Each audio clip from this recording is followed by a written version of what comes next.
Very good afternoon, student. So today we will start a numerical on the vertical plane surface submerged in liquid. आज का class थोड़ा important है इसलिए क्योंकि ये जो न्यूमेरिकल अभी मैं दिखाने जा रहा हूँ आज का क्लास में, ये न्यूमेरिकल इस तरीके का न्यूमेरिकल सेमेस्टर एग्जामिनेशन में दिया जाता है और इस तरीके का न्यूमेरिकल के ऊपर जो मार्क्स रहता है वो कुछ 10 मार्क्स का क्वेश्चन रहता है। ठीक है, तो ये न्यूमेरिकल जैसा देखने में भी जैसा बड़ा है, लेंथी है इसका क्वेश्चन, वैसा इसका जो कॉन्सेप्ट है वो भी बहुत लेंथी है। सो मैं जितना भी स्टूडेंट्स आज का क्लास में है, मैं सारा स्टूडेंट्स को एक ही चीज बोलूंगा कि जब जो स्टेप मैं यहाँ पे दिखाऊंगा कि किस तरह न्यूमेरिकल समझाने के टाइम किस तरीके से हम इसका सॉल्यूशन कर रहे हैं, जो स्टेप मैं यहाँ पे दिखाऊंगा वो सारा स्टेप को क्लियरली समझना है। क्योंकि अगर नहीं समझोगे, कोई भी एक स्टेप में अगर तुम स्किप करोगे या कोई एक स्टेप में तुम लोगों को प्रॉब्लम हो जाएगा तो तुरंत मुझे डाउट क्लियर कर दो।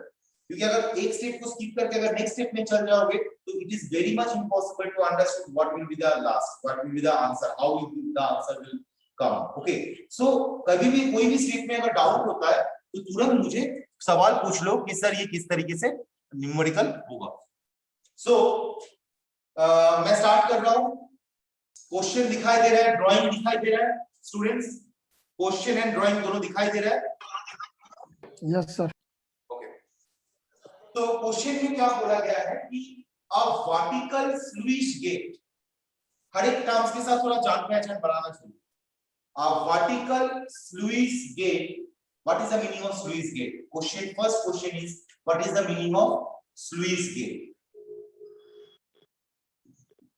देखो स्लुइस गेट ये क्या है, बेसिकली ये जो ड्राइंग है, ये ड्राइंग में क्या दिखाया गया है कि ये जो मेरा पोर्शन है यहाँ पे एक गेट है, गेट, राइट? ये गेट क्या होगा, ये गेट ऊपर नीचे जा सकता है, राइट? या ये गेट को ऐसे मूवमेंट हम लोग कर पाएंगे। तो ये मेरा एक गेट है, वो क्वेश्चन में देखेंगे कि कैसे इसका मूवमेंट होगा। लेकिन ये मेरा एक गेट है, गेट नंबर 1 जो मैं इंक्लाइन लाइन से मैंने यहाँ पे शो किया हूं, और ये मेरा और एक गेट है जो मेरा गेट नंबर 2 है, और ये जो मेरा है ये मेरा पिलर है, ये मेरा पिलर है। कैसे, थोड़ा दिखा दे रहा हूं। इसका मतलब मान के चलते ये जो है ये मेरा पिलर है, सॉरी ये मेरा गेट है, ये एक गेट है, ये दूसरा गेट है, ये कुछ इस तरीके से रखा हुआ है, ध्यान देना। ये गेट है, ये दूसरा गेट है, राइट? और इसके नीचे क्या है, इसके नीचे पिलर लगा हुआ है, क्योंकि अगर पिलर नहीं रहेगा तो गेट तो मेरा फिक्स नहीं होगा ना। तो ये पिलर, ये मेरा पिलर है, ये मेरा गेट है जो मेरा, मैं रेड कलर का डस्टर से मैं दिखा रहा हूं, और ये मेरा और एक गेट है, gate number 1, gate number 1 and gate number 2, gate number 1 and gate number 2। ये कुछ इस तरीके का पोजीशन है, ध्यान देना, देखो ध्यान से देखना, ये कुछ इस तरीके का पोजीशन। ये जो मेरा गेट नंबर 2 है, यहाँ पे एक हिंज के साथ अटका हुआ।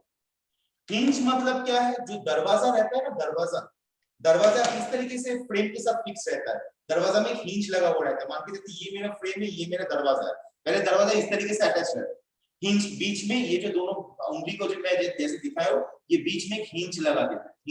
हिंज की वजह से क्या करते हैं, दरवाजा ओपन होता है, क्लोज होता है, ओपन होता है, क्लोज होता है। लेकिन ये जो फ्रेम है, इस फ्रेम का कोई मूवमेंट नहीं होता है, ये सिर्फ क्या होता है, दरवाजा के साथ जो हिंज का कनेक्शन है, वो हिंज का कनेक्शन की वजह से ओपन होता है एंड क्लोज होता है, राइट? तो यहाँ पे भी ये जो मेरा गेट है, जो गेट नंबर 2 जो नीचे वाला है, ये गेट नंबर 2 क्या है, ये गेट नंबर 2 अपना जो जहां पे पिलर के साथ अटैच्ड है, यहाँ पे मेरा पिलर के साथ ये अटैच्ड है, एक सेकेंड, ओके, यहाँ पे मेरा ये पिलर के साथ अटैच्ड है और यहाँ पे ये दोनों गेट है। तो ये जो मेरा गेट है, ये गेट कैसा हो सकता है, ये गेट इस तरीके का मूवमेंट कर सकता है, ये गेट हिंज के दौरान इस तरीके का मूवमेंट कर सकता है, ये गेट हिंज के दौरान इस तरीके का मूवमेंट कर सकता है। इसलिए देखो यहाँ पे मैंने एक पॉइंट सा रेड ब्लैक डार्क सर्कल बनाया हो, जिसका नाम मैंने दिया हूं यहाँ पे हिंज, ठीक है?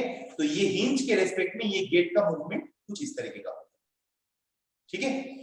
और अगर ये इसका मूवमेंट अगर इस तरीके का होगा तो इसके साथ जो मेरा अटैच्ड है, तो इसका मूवमेंट, ये जब इस तरीके का मूवमेंट करेगा, ये भी इस तरीके का मूवमेंट होगा, गेट नंबर 1। अगर ये इस तरीके का मूवमेंट होगा तो ये भी इस तरीके का मूवमेंट होगा, gate number 1 and gate number 2 के बीच। तो ये दोनों गेट है, इसको हम लोग स्लुइस गेट बोलते हैं। स्लुइस गेट इसलिए बोलते हैं क्योंकि ये दोनों गेट कहां पे रहते हैं, मान के चलिए मेरा डैम है, ये डैम में स्लुइस गेट ज्यादातर यूज करते हैं क्योंकि गेट का दरवाजा, गेट अगर ओपन करेंगे तो लिक्विड को पास कर सकता है, गेट को अगर ब्लॉक कर देंगे तो लिक्विड पास नहीं करता है। हम लोग इस तरीके का स्लुइस गेट कहां पे यूज करते हैं? हम लोग इस तरीके का स्लुइस गेट को यूज करते हैं ज्यादातर डैम सेक्शन में। जब पानी का बहाव जब बहुत ज्यादा बढ़ जाता है तो हम लोग ये गेट को ओपन कर देते हैं, तभी जाके मेरा फ्लड आता है। क्योंकि सरकार जो होता है ना, सरकार वो हर एक डैम का एक कैपेसिटी होता है, राइट? इतना वॉल्यूम, कम से कम 50,000 लीटर वॉल्यूम हम लोग फ्लूइड का जो प्रेशर है वो प्रेशर मेरा ये गेट ले सकता है, राइट?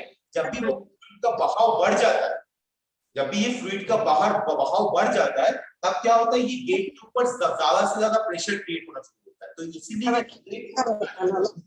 ताकि गेट टूट ना जाए, तो इसीलिए हम लोग क्या करते हैं, हम लोग ये गेट को ओपन कर देते हैं। ओके, हम लोग ये गेट को ओपन कर देते हैं, ठीक? तो अभी हम लोग आ रहे हैं क्वेश्चन में। यहाँ पे मेरा एक गेट है, यहाँ पे मेरा एक गेट है, ये मेरा गेट नंबर 1, ये मेरा गेट नंबर 2, ये मेरा पिलर है जिसके साथ मेरा गेट अटैच्ड है। कौन सा अटैचमेंट है? हिंज अटैचमेंट है, ताकि मेरा गेट का मूवमेंट ऐसा हो सके, राइट? ये गेट का एक साइड में जो लिक्विड है, उस लिक्विड का स्पेसिफिक ग्रेविटी है 1.45। ये गेट का इस साइड में जो भी लिक्विड है वो ग्रेविटी है 1.45। ओके, और ये गेट का इस साइड में जो लिक्विड है, इस लिक्विड, ये मेरा वाटर है, देखो इसीलिए मैंने क्या किया, फ्री सरफेस ऑफ वाटर।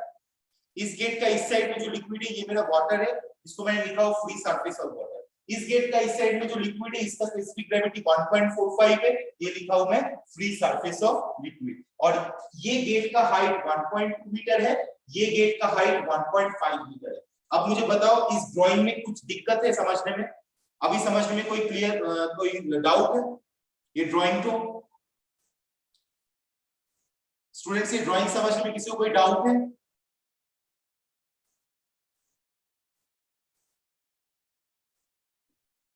किसी को कोई डाउट है ये ड्राइंग को समझने में? No sir. बाकी स्टूडेंट्स, विशाल, पुरंदर, रुद्र, शिवम, किसी को कोई डाउट है? No sir. ओके, जब मैं क्वेश्चन मुझे पूछो सर, इसमें वाटर ही सिर्फ यूज हो रहा है क्या? अदर लिक्विड भी इसमें यूज? बोला ना कि मान के चलो ये मेरा एक डैम है, डैम का गेट इस तरीके का डैम का गेट है, ठीक है? ये डैम का मेरा गेट है, डैम का गेट का एक साइड में, इस साइड में एक लिक्विड है, जो लिक्विड का ग्रेविटी 1.45, राइट? 1.45 का स्पेसिफिक ग्रेविटी का लिक्विड यहाँ पे है। और इधर में जो है, मतलब इस साइड में जो है, इस साइड में क्या है, मेरा फ्री सरफेस ऑफ वाटर, मतलब यहाँ पे सिर्फ पानी है। पानी का जो हाइट वो नीचे है, लिक्विड ग्रेविटी का हाइट ऊपर है। जब भी जरूरत पड़ेगा तब ये गेट को ओपन करके फ्री सरफेस ऑफ लिक्विड को यहाँ पे ट्रांसफर करूंगा। जब मुझे जरूरत पड़ेगा कि वाटर को मुझे यहाँ पे शिफ्ट करना है, तो मैं गेट नंबर 2 को ओपन करके वाटर को मैं शिफ्ट कर सकता हूँ। Am I clear? Am I clear? Yes sir. Okay, जब मैं किसी को कोई सवाल पूछूंगा ना, अपने तरफ से अनम्यूट करके अगर सवाल पता है तो ये सर, सवाल नहीं पता है तो नो सर एटलीस्ट, ठीक है? नहीं तो बहुत कंफ्यूजन होता है, बिकॉज़ ऑनलाइन में class is very difficult when I am going to the live class, ठीक? तो तुरंत रिस्पांस कर, कोई दिक्कत नहीं है रिस्पांस करने।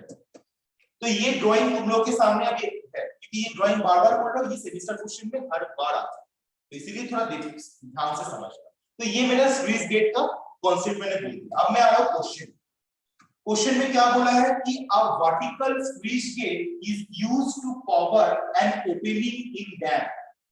A vertical sluice gate is used to cover कर रहा है an opening in dam. Dam को ओपन और क्लोज करने के लिए, डैम को कवर करने के लिए हम लोग एक वर्टिकल स्लुइस गेट को यूज किए, राइट? एक वर्टिकल स्लुइस गेट को हम लोग यूज किए। Okay, next, the opening is 2 meter wide.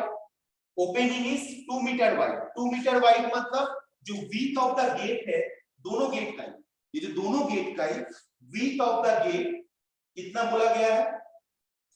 कितना बोला गया है बोलो? width of the gate कितना बोला गया है? 2 metre. 2 meter. So width of the gate is B equals to 2 meter. 2 meter. Opening is 2 meter wide. And 1.2 meter height. 1.2 meter height मतलब depth of the gate. Depth of gate मतलब D equals to कितना बोल दिया गया है, D equals 1.2 metre. Okay, now ये यहां तक मुझे समझ में जितना समझ में आया कि भाई दोनों गेट हम लोग यूज कर रहे हैं, वो दोनों गेट किस चीज के लिए यूज कर रहे हैं, वो दोनों गेट हम लोग यूज कर रहे हैं कि दोनों एक डैम है, डैम का ओपनिंग एंड क्लोज के लिए, डैम को कवर करने के लिए ये दोनों गेट हम लोग यूज कर रहे हैं। इस गेट का विड्थ कितना बोल दिया गया है, इस गेट का विड्थ 2 मीटर बोल दिया गया है, और एक जगह में इस गेट का जो डेप्थ है वो डेप्थ 1.2 मीटर बोल दिया। नेक्स्ट लाइन बोल रहा है on the upstream of the gate, on the upstream of the gate the liquid of specific gravity is 1.45. what is the meaning of upstream of the gate? मतलब ये जो मेरा ऊपर वाला गेट है और जो मेरा लिक्विड का जो हाइट है, जो ज्यादा हाइट है अपस्ट्रीम में, जो ऊपर वाला गेट है, तो on the upstream of the gate there is a liquid of specific gravity which is 1.45. तो upstream of the gate में जो मेरा लिक्विड है उस लिक्विड का स्पेसिफिक ग्रेविटी 1.45, स्पेसिफिक ग्रेविटी 1.45। अब मुझे बताओ ये लिक्विड वाटर से भारी है या हल्का है? जो लिक्विड यहाँ पे इस साइड में है वो लिक्विड का स्पेसिफिक ग्रेविटी है 1.45। मेरा क्वेश्चन है ये लिक्विड वाटर के कंपैरिजन में भारी है या हल्का है, लाइट है या वेट?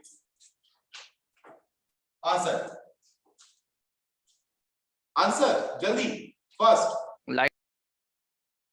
वाटर के मतलब कौन सा वाला लाइट है, ये लिक्विड लाइट है या वाटर लाइट? ये लिक्विड लाइट है या वाटर लाइट? वाटर लाइट है। वाटर लाइट है। वाई क्यों वाटर लाइट क्यों है? वाटर लाइट क्यों है सर उसका मास डेंसिटी। वाटर का स्पेसिफिक ग्रेविटी क्या है? वाटर का स्पेसिफिक ग्रेविटी क्या है? 1 सर। 1। लिक्विड का स्पेसिफिक ग्रेविटी क्या है? 1.45। तो कौन भारी हुआ? कौन ज्यादा भारी हुआ? Liquid.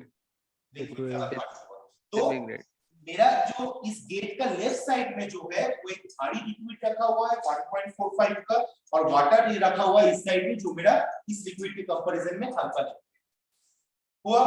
Now the liquid is 1.45. okay, now lies up to a height of 1.45 meter. मतलब नीचे से लेकर lies up to a height of कितना हाइट तक है?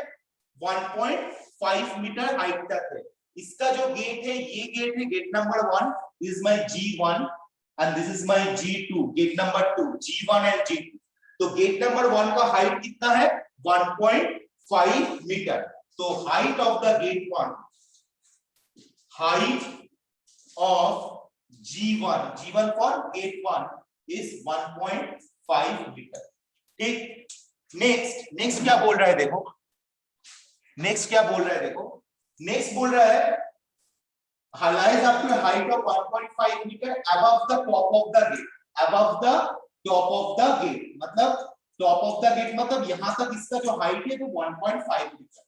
whereas the downstream side the water is available, downstream side ये मेरा upstream side है, ये मेरा downstream side है। तो downstream side में क्या अवेलेबल है?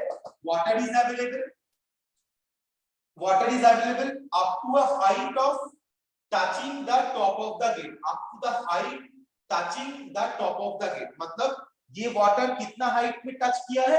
जो ये जो मेरा गेट है, गेट का टॉप साइड में टच करके रखा हुआ है, up to a height touching the top of the gate। so up to a height touching the top of the gate, ये गेट का टॉप पोर्शन में ये वाटर टच करके रखा हुआ है। और gate 2 according to the diagram gate 2 का हाइट क्या है?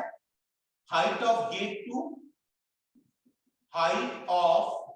2 इक्वल्स टू 1.2 मीटर इनको बोल दिया गया है क्वेश्चन में।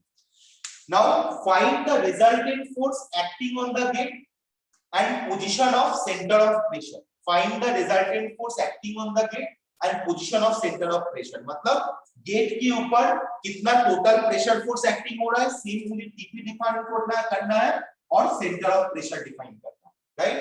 एंड सेकंड कंडीशन में find the force acting horizontally at the top of the gate, मतलब पहला कंडीशन में गेट 1 के लिए बोल दिया गया है, दूसरा कंडीशन में गेट 2 के लिए बोल रहा है, राइट। पहला कंडीशन में गेट 1 के लिए बोल रहा है कि find the resultant force acting on the gate and position of the CP, and second condition find the force acting horizontally, find the force acting horizontally at the top of the gate. ये gate के top में कितना force apply हो रहा है, capital A, कितना force apply हो रहा है ये गेट के टॉप में, which is capable of opening it. मतलब क्या बोल रहा है, देखो यहाँ पे मेरा एक गेट है, यहाँ पे मेरा एक गेट है, तुमको सवाल पूछा जा रहा है first question, find the resultant force acting on the gate and position of CP. तो कितना टोटल प्रेशर फोर्स चाहिए, कि टोटल प्रेशर फोर्स जो गेट के ऊपर एक्टिंग हो रहा है, and what is the mean value of the centre of pressure, हो गया। सेकंड क्वेश्चन में बोल रहा है कि find the force acting horizontally. तो इस जो दोनों फोर्स का जो जॉइनिंग पॉइंट, दोनों फोर्स का जो जॉइनिंग पॉइंट में कितना फोर्स मेरा एक्टिंग हो रहा है ताकि ये गेट को ओपन कर पाए। मैं समझा पाया, ध्यान देना। दोनों गेट जो है, ये दोनों गेट का सेंटर में कितना फोर्स मेरा एक्टिंग हो रहा है, जिस फोर्स के वजह से ये गेट मेरा क्या हो पाए, ओपन हो पाए। तो इसीलिए बोल रहा है find the force acting horizontally at the top of the gate which is capable of opening, इसको ओपन करने में सक्षम हो। Assume the gate is hinged at the bottom। ये गेट मेरा यहाँ पे assume करने बोला है कि ये जो गेट है, ये गेट मेरा बॉटम साइड में हिंज होके रखा हुआ है, ठीक है। तो अभी आ रहा हूँ किस तरीके से इसको सॉल्व करेंगे। Same total pressure, centre of pressure सबको पता है, तो जब मुझे थोड़ा सा तुम लोग मुझे आंसर करोगे, देखो जितना प्रैक्टिस करोगे उतना तुम लोग को अच्छा होगा तुम लोग के लिए।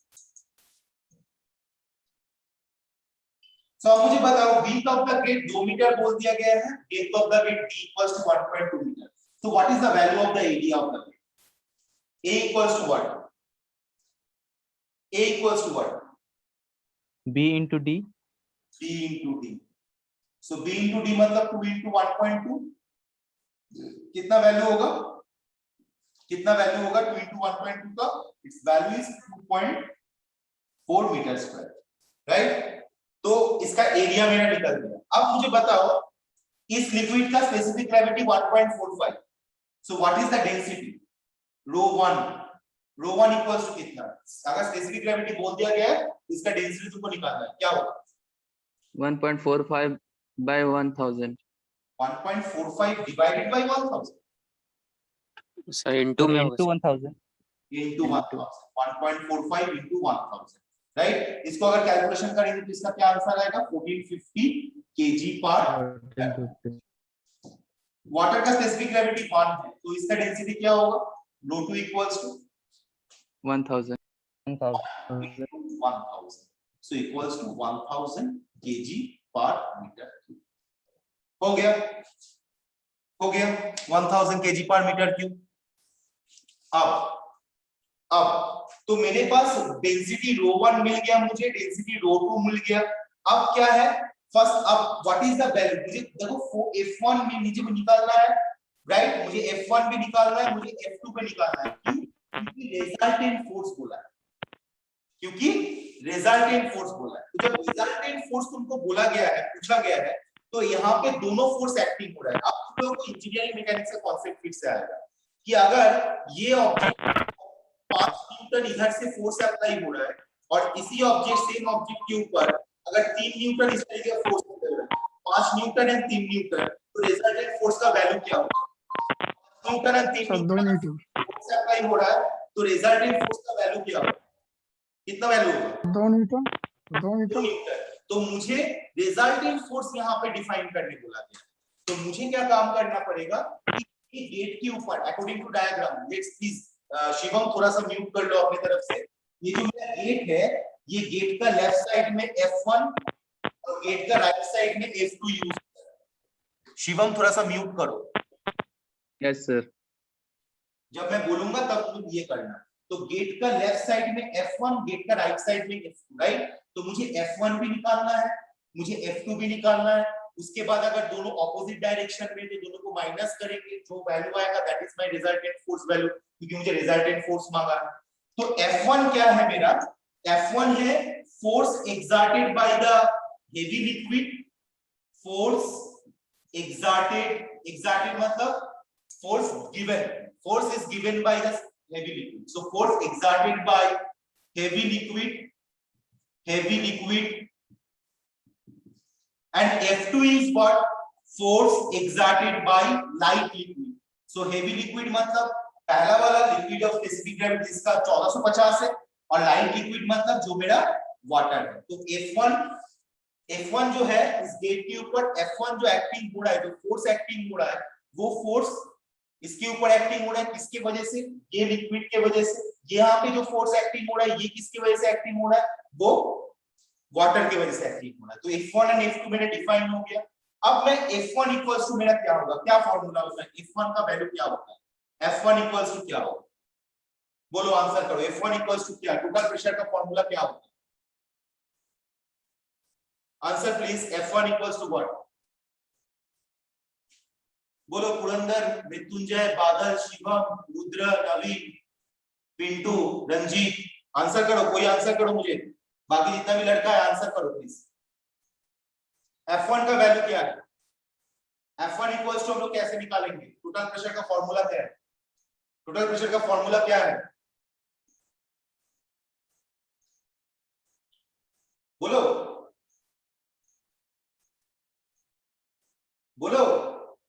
मैंने क्या बोला था कि जब मैं पूछूंगा अगर नहीं पता है तो ना बोलो, अगर पता है तो हाँ बोलो, बोल के आंसर करो।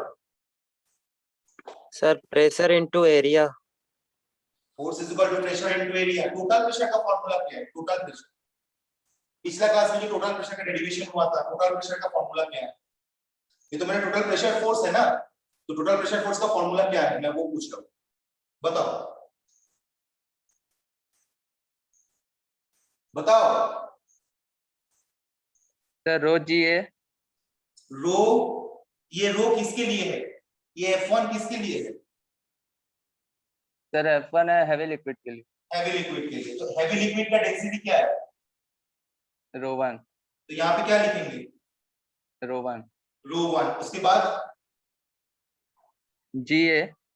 रो1 जी ए और एच बार। एच बार। ठीक, तो F1 मुझे निकालने के लिए मुझे ये फॉर्मूला यूज करना पड़ता है जो मेरा टोटल प्रेशर फोर्स का फॉर्मूला है। टोटल प्रेशर फोर्स का formula F1 equals to rho one G into A into H bar. अब मुझे रो1 का वैल्यू मुझे पता है, रो1 का वैल्यू पता है, हाँ या ना? Yes sir. Yes sir. पता है? Yes sir. ए का वैल्यू मुझे पता है, यस सर। एच बार का वैल्यू पता है, एच बार का वैल्यू? No sir. तो एच बार कैसे निकालेंगे आप? मुझे एच बार का वैल्यू निकालना होगा। So H bar equals to what? H bar equals to what? मैंने एच बार कैसे निकालूंगा? मान के चलो मेरे पास अगर एक रेक्टेंगल है, इस तरीके का एक रेक्टेंगल है, और रेक्टेंगल का ये हाइट मुझे पता है, ये विड्थ मुझे पता है, और इसका जो सेंटर ऑफ एच बार मतलब क्या है? बेसिकली एच बार मतलब है centre of gravity, right? H1 जो होता है, H बार जो होता है वो है मेरा सेंटर ऑफ ग्रेविटी होता है, ठीक है? तो जब सेंटर ऑफ ग्रेविटी मेरा इसका बीचों बीच सेंटर ऑफ ग्रेविटी लाई करेगा, तो H बार मतलब क्या है? This one will be the H bar, this one will be the H bar, yes और no? Yes sir. This one, yes yes, okay. तो अगर मैं F1 के लिए कर रहा हूं तो यहाँ पे बार बार मैं बोल रहा हूँ यहाँ पे दो फोर्स अप्लाई, राइट? तो दो फोर्स जब अप्लाई हो रहा है तो F1 के लिए जब F1 के लिए जब मैं फोर्स को निकाल रहा हूं तो इसके लिए H बार होगा H1 बार, क्योंकि F1 है, रो1 है, तो ये जो नेक्स्ट जो वेरिएबल टर्म्स आएगा वो मेरा H1 बार है, वो मेरा H1 बार है। तो ये H1 बार, अब थोड़ा सा डेरिवेशन में बार बार बोलता हूँ कि जो मैं लाइव क्लास के बाद में शेयर करता हूँ उसको स्टडी करो, उसको स्टडी अगर नहीं करोगे तो पॉसिबल नहीं है इस फ्लूइड मैकेनिक्स में पास करना। I am seriously speaking, right? तो ये जो H1 बार है, तो ये यहाँ पे मेरा गेट है, फोर्स मेरा यहाँ पे अप्लाई हो रहा है, तो इस गेट के रेस्पेक्ट में ध्यान देना, ये जो मेरा गेट है, इस गेट के रेस्पेक्ट में इसका सेंटर ऑफ ग्रेविटी इसका बीचों बीच लाई करेगा G, इसका जो सेंटर ऑफ ग्रेविटी इसका बीचों बीच लाई करेगा G। देखो मैं डार्क पॉइंट किया हूं यहाँ पे। तो H1 बार का वैल्यू क्या होगा? H1 इक्वल्स टू दिस, क्योंकि हम लोग H1 बार कहां से मापते हैं? हम लोग अगर मेरा ये बॉडी अगर सॉलिड बॉडी है और ये बॉडी अगर लिक्विड पे नहीं है तो फिर मेरा h1 h बार इसका जो सेंटर ऑफ ग्रेविटी का डिस्टेंस होगा वो डिस्टेंस हम ये ले लेंगे। लेकिन जब मेरा ये मेरा लिक्विड के अंदर सबमर्ज्ड है, डूबा हुआ है, ये मेरा गेज जब सबमर्ज्ड है तो इसका जो हाइट का ये है, मतलब जो h1 बार होगा वो कहां से कहां तक होगा, वो फ्री लिक्विड सरफेस से लेकर इसका सेंटर ऑफ ग्रेविटी पॉइंट तक। अब मुझे बताओ कि ये मेरा है h1 बार, ये जो मैंने हाइट ड्रॉ किया ये मेरा है h1 बार, तो यहाँ पे h1 बार का वैल्यू क्या होगा, यहाँ पे h1 बार का वैल्यू क्या होगा, आंसर करो प्लीज। 2.1 2.1 कैसे निकाले सर? 1.2 को हाफ कर दिया और फिर 1.5 प्लस और जो 1.2 का हाफ किया उसको ऐड कर दिया। Very nice. देखो थैंक यू, यहां से लेकर यहां तक h1 बार है, तो यहां से लेकर यहां तक का डिस्टेंस कैसे मैनेज करेंगे? पहला तो मेरा यहां से लेकर यहां तक जो डिस्टेंस है उसको अगर हम लोग आधा करेंगे तो यहां से लेकर सेंटर ऑफ ग्रेविटी का डिस्टेंस मुझे मिल जाएगा। ध्यान देना, यहां से लेकर यहां तक का डिस्टेंस मुझे पता है, राइट? तो मुझे मेरा सेंटर ऑफ ग्रेविटी ऑब्वियसली इसका आधा होगा, तो मैंने 1.2 मीटर जो है इसका आधा मैंने कर दिया 1.2/2 प्लस यहां से लेकर यहां तक का डिस्टेंस कितना है 1.5 मीटर, तो मैंने 1.2/2 प्लस 1.5 किया, इसको अगर कैलकुलेशन करेंगे तो आ जाएगा मेरा 2.1 मीटर। अब आई क्लियर? ये पार्ट क्लियर हुआ है कि how the h1 bar equals calculated? Yes sir. Okay, so h1 बार का वैल्यू 2.1 मीटर आया, तो मैंने यहाँ पे फार्मूला में ρ1 का वैल्यू पुट कर दिया 1450 g का वैल्यू पुट कर दिया 9.81, एरिया का वैल्यू पुट कर दिया 2.4 एंड h1 बार का वैल्यू पुट कर दिया 2.1। इसको अगर हम लोग कैलकुलेशन करेंगे तो इसका जो वैल्यू आएगा that is f1 equals to 71691, मतलब 71691 71691 न्यूटन, ये मेरा f1 का वैल्यू है। तो मेरा ये f1 का मेरा वैल्यू आ गया। अब मुझे क्या करना है, अब मुझे f2 निकालना है, मतलब फोर्स f2 मुझे डिफाइन करना है। तो f2 के लिए क्या फॉर्मूला होगा? f1 के लिए अगर ρ1 g ah1 बार होता है तो f2 के लिए क्या फॉर्मूला होगा, कोई मुझे बताओ। f2 के लिए क्या फॉर्मूला होगा? ρ2 GAH2 ρ2 GAH2 बार कौन बोलेगा, ये कौन बोलेगा? ये साइन h बार 2 राइट, और h2 बार। ओके, अच्छा कोई मुझे स्क्रीनशॉट सेंड करो ना, कोई मुझे स्क्रीनशॉट सेंड करो ना जिसमें एक ही में सारे स्टूडेंट्स का नाम रहेगा, स्क्रीनशॉट थोड़ा सेंड कर दो। ओके ठीक है, स्क्रीनशॉट थोड़ा सेंड कर दो प्लीज। तो ओके, f1 का वैल्यू मुझे मिल गया, f2 equal to ρ2 g ah2 बार मेरा हो गया, ठीक। सो ρ2 का वैल्यू क्या है? ρ2 का वैल्यू क्या है? 1000। g का वैल्यू क्या है?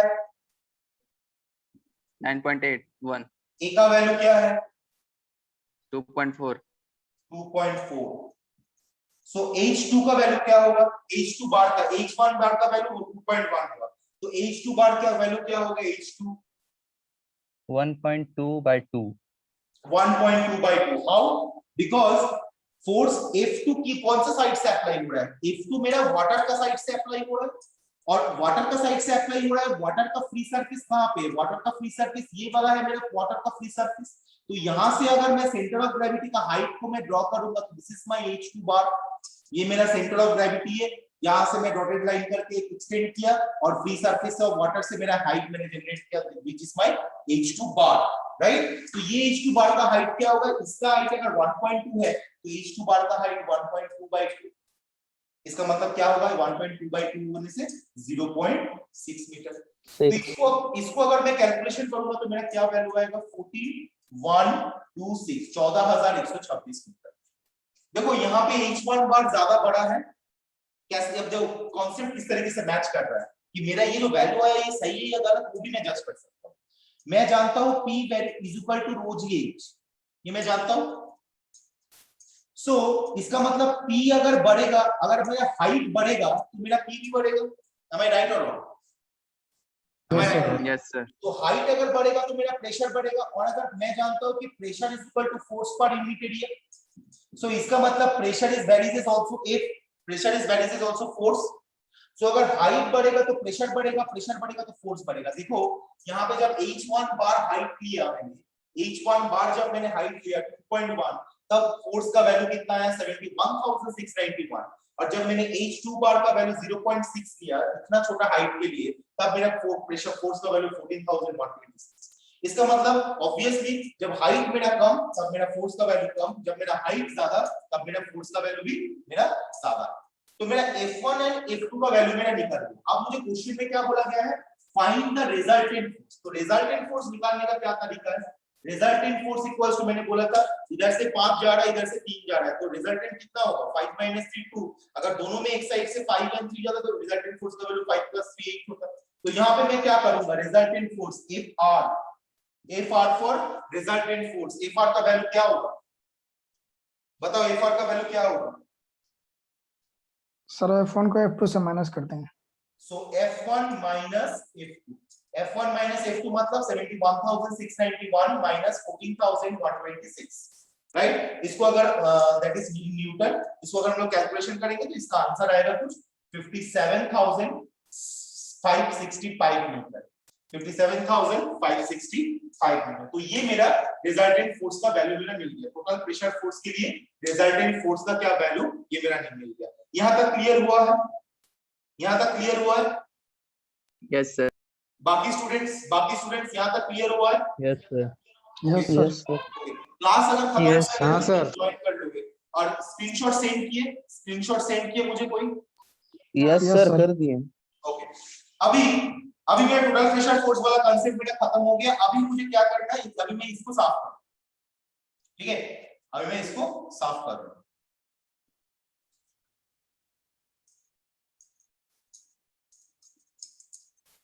ओके, अभी मुझे बोला है find the resultant force acting on the gate, जो मेरा निकल गया 57,565 newton, and position of centre of pressure. Centre of pressure का क्या पोजीशन है, तो सेंटर ऑफ प्रेशर मतलब सेंटर ऑफ प्रेशर हम लोग क्या डिफाइन करते हैं, H स्टार डिफाइन करते हैं। तो दोनों फोर्स है, जब दोनों फोर्स है तो F1 के लिए एक H1 स्टार होगा और F2 के लिए एक H2 स्टार होगा। am I right और रॉन्ग? जब दोनों फोर्स है तब दोनों फोर्स के लिए अलग अलग होगा कि नहीं? यस अलग अलग होगा। तो दोनों फोर्स के लिए H1 सेंटर ऑफ प्रेशर अलग अलग है, क्योंकि इसका हाइट पे सेंटर ऑफ प्रेशर अलग जगह में एक्टिंग होगा, इसका हाइट पे सेंटर ऑफ प्रेशर अलग जगह में एक्टिंग होगा।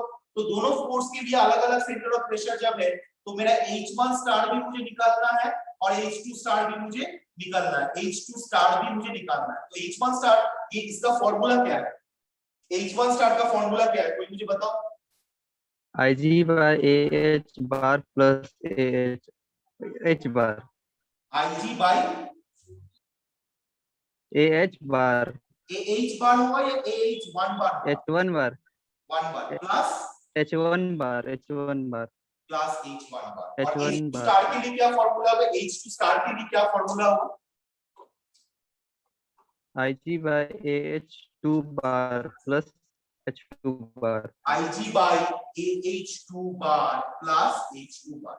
H2 bar ओके, तो मुझे H1 star and H2 star मुझे निकालने के लिए IG by AH1 bar plus H1 bar and IG by AH2 by 2 bar plus H2 बार मुझे निकालना है। अब मुझे बताओ कि ये पहला वाला फॉर्मूला में, सेंटर ऑफ प्रेशर का पहला वाला फॉर्मूला में कौन सा ऐसा टर्म से जो मेरे लिए अननोन है, कौन सा टर्म से जिसका वैल्यू मुझे पता नहीं? सर I का, हाँ, I का IG IG का वैल्यू मुझे पता नहीं है, तो IG का वैल्यू मैं कैसे निकालूंगा? सो प्लेट के लिए, ये रेक्टेंगल प्लेट है, रेक्टेंगल प्लेट के लिए IG का वैल्यू क्या होता है, कल दिखाया गया IG का वैल्यू क्या होता है? BD cube by 12 BD cube by 12 BD cube by 12। तो अगर IG BD क्यूब by 12 है तो B का वैल्यू यहाँ पे क्या है 2 मीटर, D का वैल्यू क्या है 1.2 मीटर। तो मैंने यहाँ पे 2 into 1.2 whole cube divided by 12 मैंने कर दिया। तो यहाँ से मेरे मुझे जो IG का वैल्यू निकलेगा that is equals to 0.288 metre to the power 4, 0.288 metre to the power 4 IG का वैल्यू। अगर IG का मेरा ये वाला वैल्यू अगर मुझे निकल गया, राइट, IG का अगर मेरा ये वैल्यू निकल गया है तो मैं H1 स्टार का वैल्यू भी निकाल सकता हूँ ना, क्योंकि मुझे तो H1 बार का वैल्यू मुझे पता है, तो मैं H1 स्टार का मेरा क्या वैल्यू होगा 0.288 डिवाइडेड बाय एरिया का वैल्यू कितना आया है, एरिया का वैल्यू आया है 2 into 1.4 मतलब 2.4 into H1 बार मेरा कितना आया था, H1 बार मेरा कितना आया था मुझे कोई बताओ 2.1 2.1 सो H1 बार 2.1 प्लस 2.1 तो इसको अगर मैं कैलकुलेशन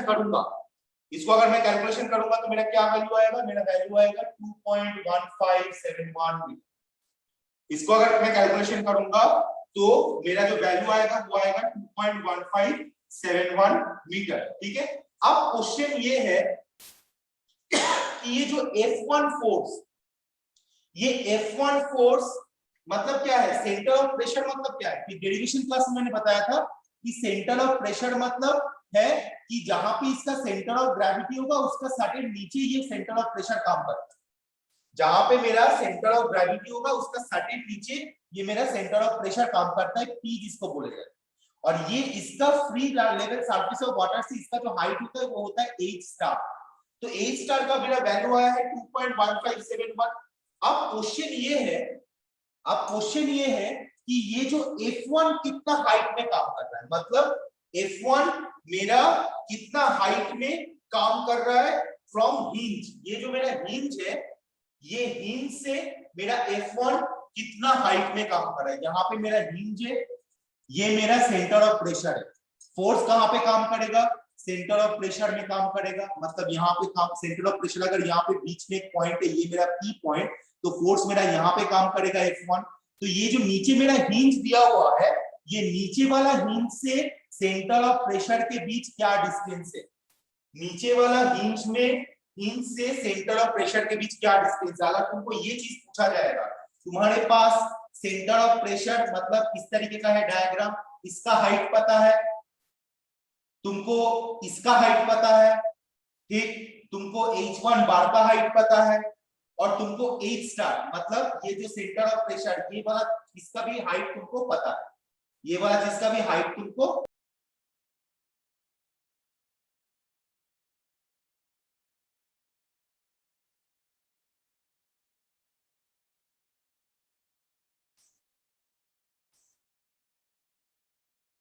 फिर से स्टार्ट कर रहा हूं।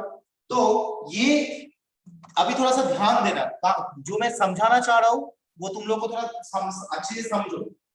तुम्हारे पास H1 स्टार का वैल्यू तुमको मिल गई, ठीक है, तुम्हारे पास ये वाला जो ड्राइंग है ये मेरा पहला वाला गेट है, ये मेरा दूसरा वाला गेट है, ठीक, यहाँ पे तुम्हारे पास ये जो मेरा फ्री सरफेस है तुम्हारे पास इसका वैल्यू, ये मेरा P पॉइंट है, ये मेरा H स्टार, राइट, तुम्हारे पास इसका भी वैल्यू है, तुम्हारे पास इसका भी वैल्यू, टोटल एक है मेरा 2.5 1.5 प्लस 1.2 कितना हुआ 2.7।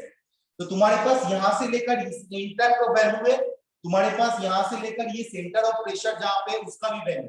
तो तुम्हारे पास ये क्वेश्चन ये है कि ये जो हिंज पॉइंट है जो यहाँ पे, यहां से कितना डिस्टेंस में सेंटर ऑफ प्रेशर काम कर रहा है। तो फिर अगर मुझे ये पूछा जाएगा तो मैं यहाँ पे क्या लिखूंगा कि कितना डिस्टेंस में मेरा सेंटर ऑफ प्रेशर एक्टिंग हो, क्या करना है मुझे बोलो, आंसर करो। सर 2.7 H स्टार से माइनस कर देंगे, 2.7 से H स्टार माइनस कर देंगे, थैंक यू। तो मैं यहाँ पे क्या लिखूंगा, मैं लिखूंगा distance of F1, distance of F1 from hinge, distance of F1 from hinge equals to 2.7. How it is come 2.7? Because this distance is 1.5 and this distance is 1.2. ये मेरा 1.5 है, ये मेरा 1.2 है। So 1.5 plus 1.2 plus 1.2 टोटल कितना हुआ 2.7। वहां से मतलब टोटल डिस्टेंस 2.7 से अगर H स्टार को अगर मैं माइनस करूंगा तो मेरा हिंज से सेंटर ऑफ प्रेशर जहां पे मेरा फोर्स F1 एक्टिंग कर रहा है उसका डिस्टेंस मिल जाएगा। सो माइनस 2.157 जो मेरे H स्टार का वैल्यू H1 स्टार का वैल्यू है, इसको अगर कैलकुलेशन करूंगा तो इसका जो आंसर आएगा दैट इज 0.5429 मीटर। तो मुझे मैं F1 फोर्स के लिए मुझे टोटल प्रेशर फोर्स मेरा मिल गया, F1 फोर्स के लिए मेरा H1 स्टार्ट का वैल्यू मिल गया, और ये F1 फोर्स जहां पे एक्टिंग कर रहा है, जो सेंटर ऑफ प्रेशर पॉइंट में एक्टिंग कर रहा है, वो मेरा हिंज पॉइंट से कितना डिस्टेंस में है उसका भी वैल्यू मुझे मिल गया। अब मुझे निकालना क्या है, H2 स्टार का वैल्यू। अब मुझे क्या निकालना है, H2 स्टार का वैल्यू। अब मुझे कोई बताओ H2 स्टार का वैल्यू क्या होगा, IG का वैल्यू क्या होगा, सेम होगा या डिफरेंट होगा? IG का वैल्यू सेम होगा या डिफरेंट होगा? सेम होगा सर। सेम होगा, IG का वैल्यू सेम होगा, क्योंकि force 1 and force 2 same plate के ऊपर एक्टिंग हुआ है, ठीक है। तो IG का वैल्यू मेरा सेम होगा 0.288, एरिया का वैल्यू 2.4 इनटू H2 बार। H2 बार का वैल्यू कितना आया था, H2 बार का वैल्यू कितना आया था, 0.6 तो प्लस 0.6। तो इसको अगर कैलकुलेशन करेंगे तो H2 स्टार का जो वैल्यू आएगा that is my 0.8 metre. H2 star का जो वैल्यू आएगा that is my 0.8 metre. Same जैसे इसके लिए मैंने बनाया distance of F1 from hinge. अगर मुझे पूछा जाएगा distance of F2 from hinge, अगर मुझे पूछा जाएगा distance of F2 from hinge, तो मैं क्या करूंगा? Distance of F2 from hinge अगर पूछा जाएगा तो मैं क्या करूंगा? Answer me please. Sir H बोलो राहुल, सुनाई नहीं दे रहा तुम्हारा बात, बोलो। सेम वे में तुम्हारे पास पहला सर कंडीशन 1.2 बोलो 1.2 सर माइनस कर देंगे, माइनस H2 करेंगे सर। बस मैं यही जानना था। जब फर्स्ट कंडीशन में टोटल था 2.7, वहां से H स्टार को मैंने माइनस किया 2.7 से H1 स्टार का वैल्यू, वैसे ही यहाँ पे टोटल दी हाइट क्या है, F2 के लिए टोटल हाइट क्या है 1.2 मीटर। F2 के लिए मेरा टोटल हाइट जो है वो है मेरा 1.2 मीटर। तो जब 1.2 मीटर मेरा टोटल हाइट है तो 1.2 से अगर मैं 0.8 को माइनस करूंगा तो मुझे क्या मिलेगा, मुझे मिलेगा distance of F2 from hinge. Distance from F2 from hinge कितना होगा, that is equals to 1.2 minus 0.8 equals to कितना वैल्यू आएगा, इक्वल्स टू आएगा 0.4 मीटर, इज इक्वल टू आएगा 0.4 मीटर। अब सवाल ये है कि सर मेरा क्वेश्चन दिया गया था find the resultant force acting on the gate position of CP and position of the CP। तो मैंने F1 निकाल लिया, F2 निकाल लिया, रिजल्टेंट फोर्स मैंने निकाल लिया, H1 star centre of pressure, H2 star centre of pressure भी मैंने निकाल लिया। तो सर आप ये दो चीज क्यों निकाले, distance of F1 from hinge and distance of F2 from hinge, ये क्यों निकाले? तो ये अभी तुम लोगों को समझाऊंगा क्यों निकाले। एक चीज सिंपल तुम लोग आंसर करना मुझे, when there is a body right, यहाँ पे अगर 5 न्यूटन फोर्स अप्लाई हो रहा है, यहाँ पे अगर 3 न्यूटन फोर्स अप्लाई हो रहा है, राइट, तो इन लोगों का रिजल्टेंट फोर्स क्या होगा? 2 न्यूटन। ये यहाँ से एक सर्टेन हाइट में वर्क कर रहा है, ये यहाँ से एक सर्टेन हाइट में वर्क कर रहा है, तो ये जो resultant force 2 Newton, right, obvious resultant force 2 Newton, मतलब ये जो मेरा बॉडी है ये बॉडी इधर मूव करना चाहिए, am I right or wrong? ये बॉडी इधर मूव करना चाहिए। तो जब ये बॉडी इधर में मूव करेगा तो ये 2 न्यूटन फोर्स इस बॉडी का कौन सा पॉइंट पे एक्ट करेगा? कैन एनीवन मतलब कोई मुझे बता पाएगा? कैन एनीवन से दिस? 5 न्यूटन 3 न्यूटन का कॉन्सेप्ट बहुत क्लियर है। 2 Newton resultant force, 5 - 3 2 Newton, body कौन सी डायरेक्शन में मूवमेंट करेगा, बॉडी इस डायरेक्शन में मूवमेंट करेगा। लेकिन ये 2 न्यूटन फोर्स कहां पे एक्टिंग करेगा? ये 2 न्यूटन फोर्स कहां पे एक्टिंग करेगा?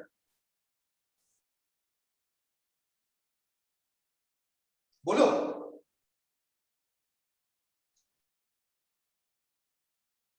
आंसर करो, आंसर करो।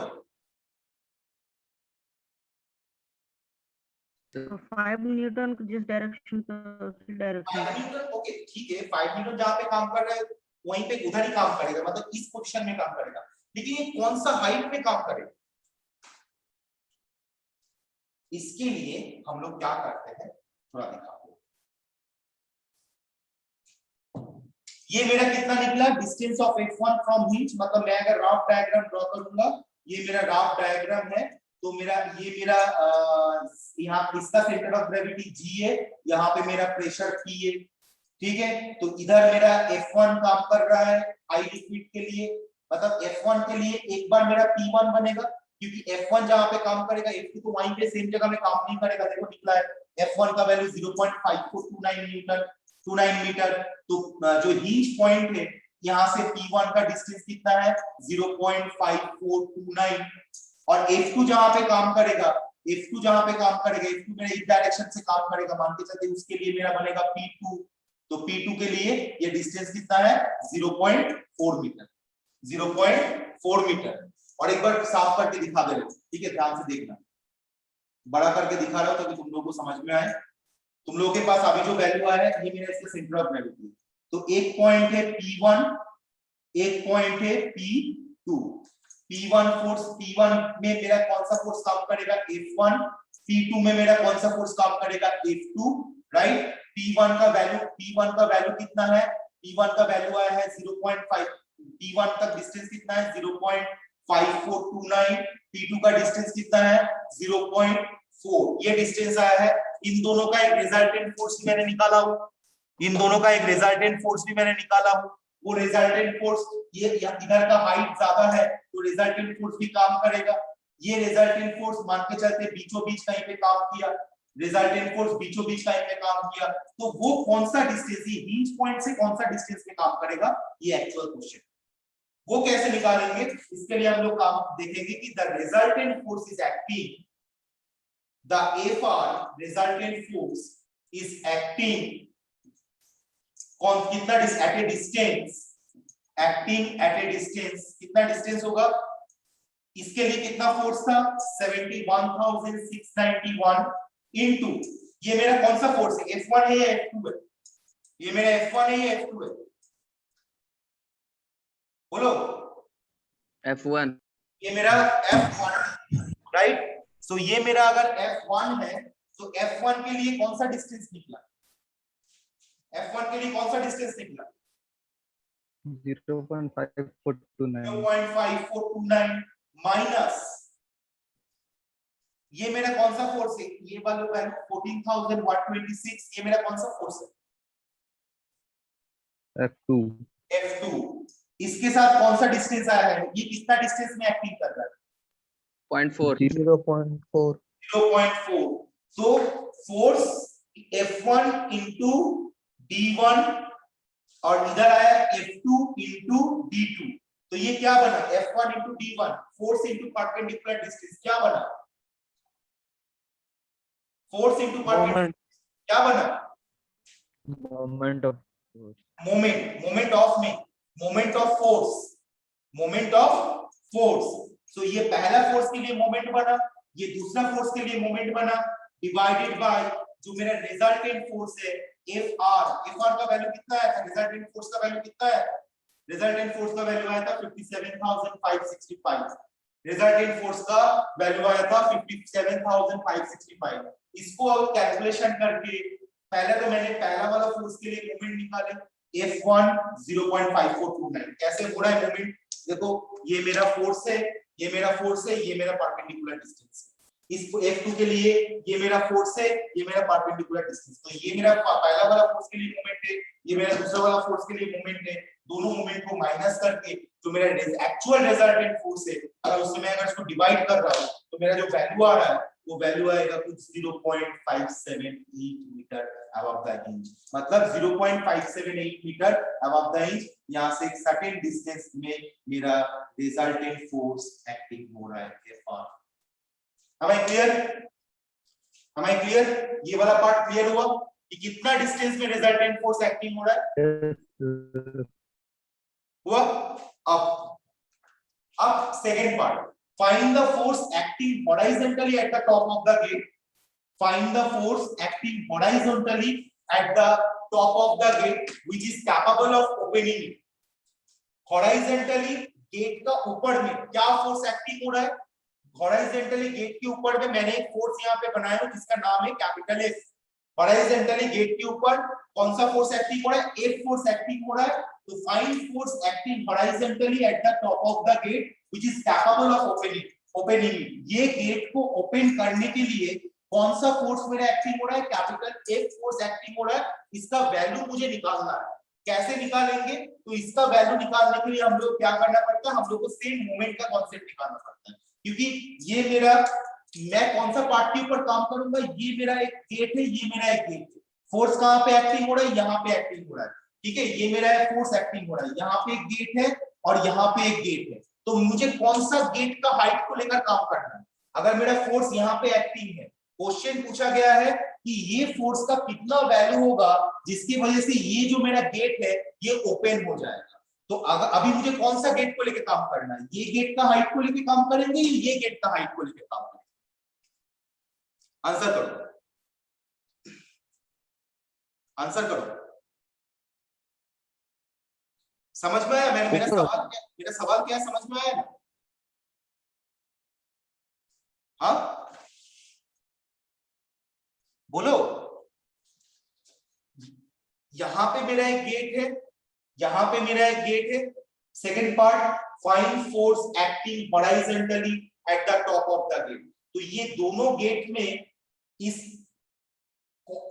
गेट के ऊपर यहाँ पे फोर्स अप्लाई हुआ, हॉरिजॉन्टली फोर्स अप्लाई हुआ। तो ये फोर्स का वैल्यू कितना होगा जिसकी वजह से ये गेट ओपन हो जाएगा, ये गेट खुल जाएगा। तो अभी मुझे कौन सा गेट का हाइट को लेके काम करना है? ये गेट का हाइट को लेके काम करेंगे या ये गेट का हाइट को लेके काम करेंगे?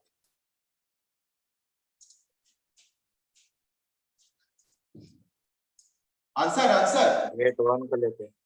गेट 1 को ना सर, ऊपर वाला गेट को लेके काम करेंगे। कैसे सर? ऊपर वाला गेट खोलना है ना? नहीं, फोर्स एक्टिंग तो हो रहा है यहाँ पे, इस गेट में एक्टिंग हो रहा है ना। फोर्स जो मेरा एक्टिंग हो रहा है वो मेरा इस गेट में एक्टिंग हो रहा है। एक्चुअली ये गेट अगर ओपन होगा तभी ना जाकर ये गेट ओपन होगा। ये गेट जब ओपन होगा तब जाके मेरा ये गेट ओपन होगा। फोर्स मेरा एक्टिंग हो रहा है इस गेट के ऊपर, तो इसीलिए मैं पूछ रहा हूँ कि कौन सा गेट का हाइट को लेके काम करेंगे? कौन सा गेट का हाइट को लेके काम करेंगे? Gate 2 sir. गेट 2, G2 का हाइट के लेके काम करेंगे, क्योंकि ये गेट के साथ हिंज ऐड हुआ है। अगर हम लोग यहाँ पे फोर्स अप्लाई करेंगे, ध्यान देना, ऐसा कंडीशन में अगर हम इधर दिखाएंगे, ध्यान देना, ये कंडीशन है तुम्हारा, ठीक है। ये दोनों गेट है। अगर हम लोग यहाँ पे फोर्स अप्लाई करें, सॉरी यहाँ पे अगर मैं फोर्स अप्लाई करूंगा तो ये गेट क्या करेगा? ऐसा होगा। यहाँ पे जब फोर्स अप्लाई करूंगा तो यहाँ से वो हिंज होगा, हिंज की वजह से वो ऐसे करके बेंट होगा। जब वो बेंट होगा तब ये भी बेंट होगा और इसकी वजह से मेरा फ्लूइड जो होगा इसके बीचों बीच से मेरा पास कर जाएगा। Am I clear? ये मैकेनिज्म समझा पाया मैंने? ये मैकेनिज्म समझा पाया? समझ में आया ये mechanism? Okay, so okay, yes sir. तो अभी हम लोग को क्या करना है? अभी मुझे निकालना है force acting at the top of the gate. इस गेट का टॉप में, इस गेट का टॉप में हॉरिजॉन्टली कितना फोर्स मिलेगा? उसके लिए हम लोग क्या करेंगे? उसके लिए हम लोग करेंगे, देखो इसका हाइट कितना है? 1.2। इसका हाइट कितना है? 1.2। तो मैं अगर ये फोर्स के अगेंस्ट में अगर इसका मोमेंट निकालूंगा तो मैं लिख सकता हूं F into 1.2 force into perpendicular distance, लिख सकता हूं। Yes sir. प्लस F2, जो मेरा F2 है, देखो दोनों साइड से, यहाँ पे F है, यहाँ देखो यहाँ पे मेरा जो फोर्स अप्लाई होगा वो फोर्स अप्लाई होगा मैनुअल। मुझे पूछा गया है कि कितना मैंने मैनुअली फोर्स अप्लाई करने की वजह से ये गेट मेरा ओपन होगा। लेकिन इसी कंडीशन में इधर में भी मेरा फोर्स F1 अप्लाई हुआ है, इधर में मेरा फोर्स F2 अप्लाई हुआ। मतलब तुम्हारे सामने कुछ इस तरीके का है। ये मेरा एक ऑब्जेक्ट है, यहाँ पे एक मेरा फोर्स है F, यहाँ पे मेरा एक फोर्स है F2, यहाँ पे मेरा एक फोर्स है F1, राइट। अब मुझे पूछा जा रहा है कि ये फोर्स का वैल्यू कितना होगा ताकि मेरा ये गेट ओपन होगा। तो इसका जो हाइट है, ये हाइट कितना है? 1.2। तो इसके इस फोर्स के लिए इसका मोमेंट कितना होगा? F into 1.2, right? ये क्लियर है? Yes sir. Okay, F into Yes, sir. Yes sir okay, plus F2 के लिए भी एक मोमेंट होगा, F2 के लिए भी एक मोमेंट होगा। तो F2 के लिए जब मैं मोमेंट निकालूंगा तो मैं क्या लिखूंगा, F2 into F2 कौन सा पॉइंट पे एक्टिंग कर रहा है?